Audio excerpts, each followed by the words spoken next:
Voltamos com o pauta especial. Nós estamos conversando sobre mudanças nas regras da Previdência com o chefe da seção de reconhecimento de direitos do INSS, Marcelo Barbosa. Bom, vamos falar sobre essa situação da aposentadoria.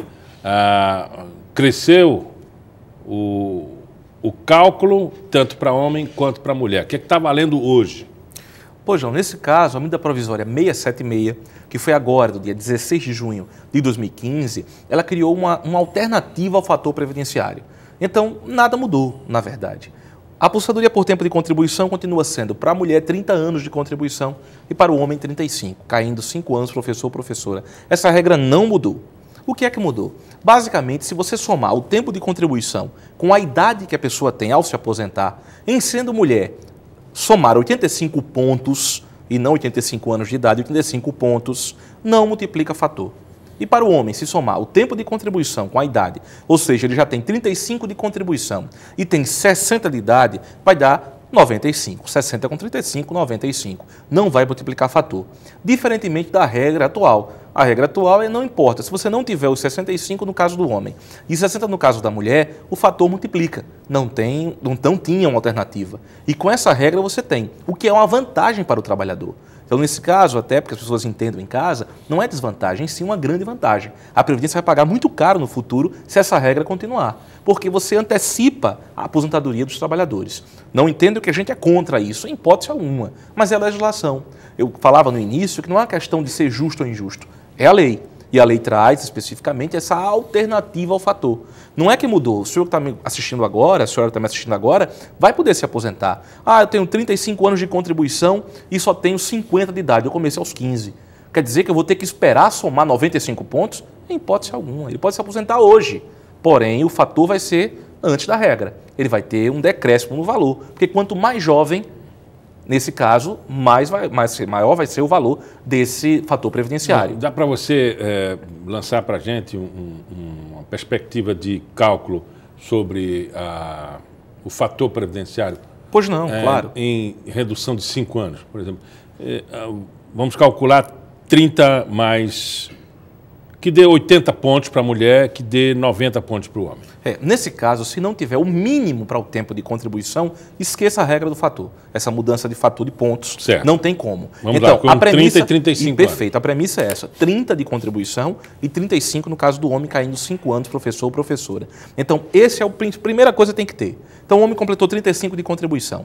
Se somado aos 35, ele tem que ter, que dê 95 pontos. Ou seja, 60 anos. 60 anos. Agora pode ter mais tempo. Por exemplo, ele tem 38 de contribuição.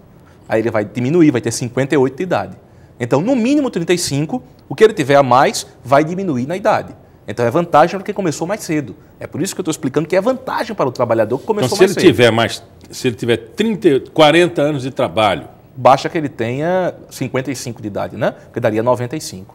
Então, é vantagem para ele. Para ele e para todo trabalhador. E para a Previdência, não tanto, porque ele vai sair mais cedo e alguém vai ter que entrar para pagar, para, enfim, equilibrar o sistema. Se ele continuar, ele mesmo fica, mas se não, que não é obrigado a ficar, claro, fica sem razão de necessidade, aí vai desequilibrar o sistema. Então, essa regra ela veio como uma alternativa ao fator previdenciário. O fator existe do mesmo jeito, não acabou não, tá? Muita gente, o fator acabou, o fator não acabou. O fator agora tem uma alternativa, e qual é? Se você tiver 95 pontos homem, 90 e 85 pontos mulher, nesse caso, 95, 85, idade com tempo de contribuição. Olha só, não é a mulher com 85 anos de idade não, tá? Nem um homem com 95 de idade, pelo amor de Deus, olha só. Você soma o tempo de contribuição com a sua idade. Se der 85 pontos mulher, não tem fator. Der 95 homem. E gradativo, olha só. A cada ano você tem um aumento de 1 ponto. Olha, passou em 2017, já é 86, 96. Isso é o que está na medida provisória, né? Se virar a lei dessa forma, então em 2022 para 2023, aí vai ser 90 a 100. O somatório da mulher tem que dar 90 e do homem 100 pontos. Não é 100 anos, é 100 pontos. Isso de forma gradativa no passar dos anos. Para ficar mais fácil até, vamos imaginar o seguinte. Vamos supor que hoje você tem apenas 90 pontos. Um homem, ele tem 90 pontos. Ele só tem os 55 de idade e tem os 35 de contribuição. Fechou 90. Ele não teria alternativa. Mas se ele aguardar mais 2 anos e meio, ele vai entrar no fator de 95 pontos. Por que 2,5? Vamos voltar ao exemplo. Ele tem 90 pontos, não é assim? Mas não são 95? Por que não 5 e 2,5? Porque a cada ano vale 2. A cada ano que o senhor trabalha, o senhor fica, obviamente, um ano mais de idade. Então, entram 2 pontos na conta. Porque a conta não soma, um pela idade e outro pelo tempo de contribuição. Então, se alguém faltam 5 anos, não faltam 2 anos e meio. Só que daqui a 2 anos e meio, o fator, essa regra, aumenta para 96, no caso 86, 96. Então, não faltam 2,5, faltam 3,5. Marcelo, eu ouço muitas pessoas dizendo assim, eu vou averbar o meu tempo de exército, eu vou averbar meu tempo de prefeitura. Isso é válido? Sim, essa averbação que se fala é você levar para compensação previdenciária. Olha só, você tem 3 regimes previdenciários, 2 regimes próprios e 1 facultativo. Entre os 2 regimes próprios que nós temos, são obrigatórios, aquele que você tem que pagar porque tem que pagar, eu tenho o regime geral, que é o INSS, e tem os regimes próprios, que são aqueles que você tem estatutos, regimentos, aqueles dos cargos efetivos, como na prefeitura, no estado, enfim. Então, esse período que você paga e contribui é para o regime próprio, você pode levar para outro regime próprio. É isso que ele chama de averbação. A pessoa aderiu ao PDV, aqui no estado teve um período, o PDV, Programa de Desligamento Voluntário. Então, ele passou 10 anos no estado, pediu o desligamento voluntário, saiu e abriu um pequeno negócio, está pagando como contribuinte individual.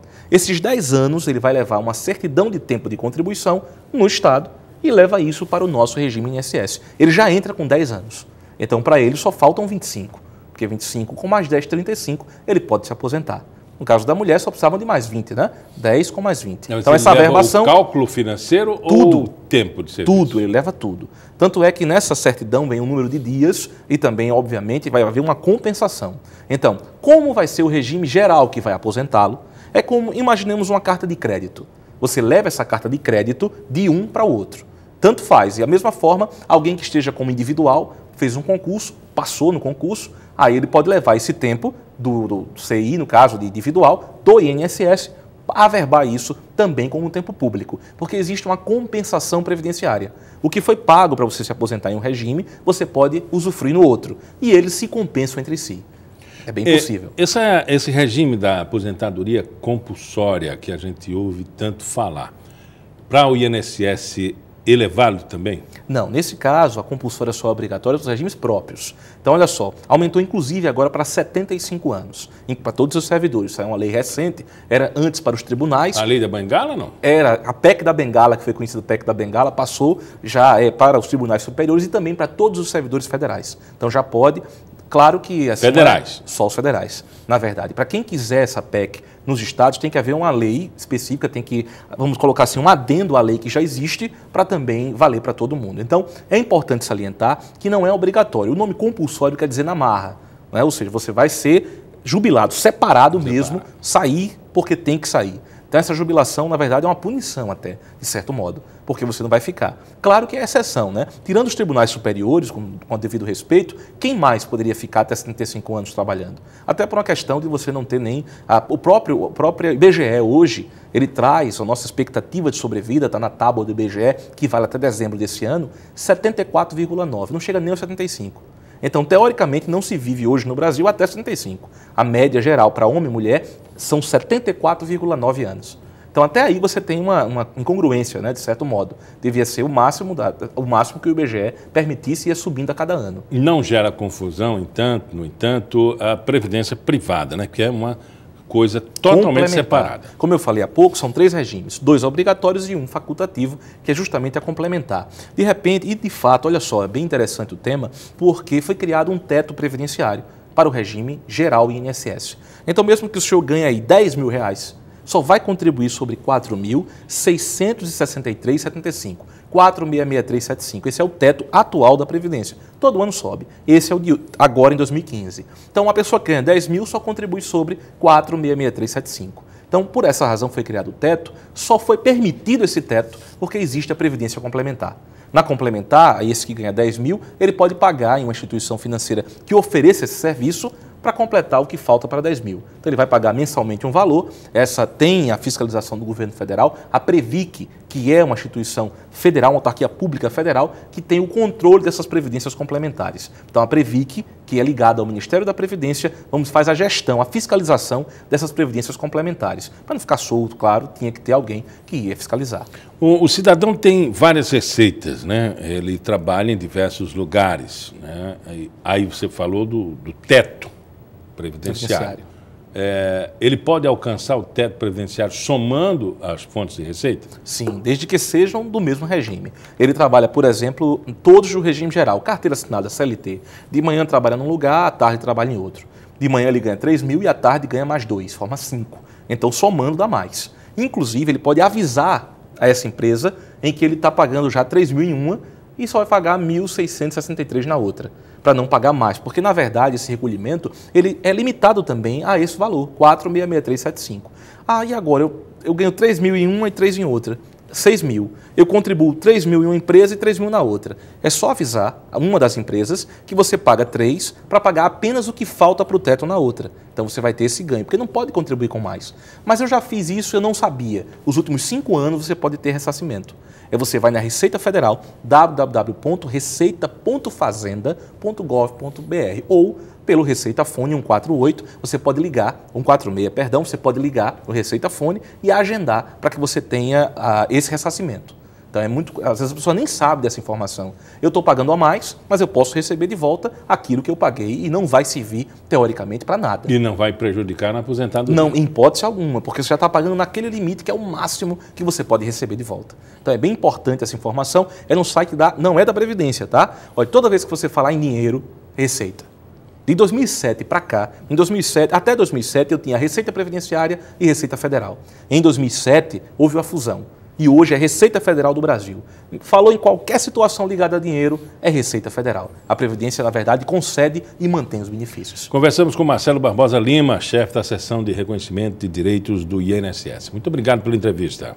Nós agradecemos também. Até a próxima. E o Pauta Especial fica por aqui. Nós voltamos amanhã às 11h30 da manhã, com a reprise às 7 da noite. Até lá.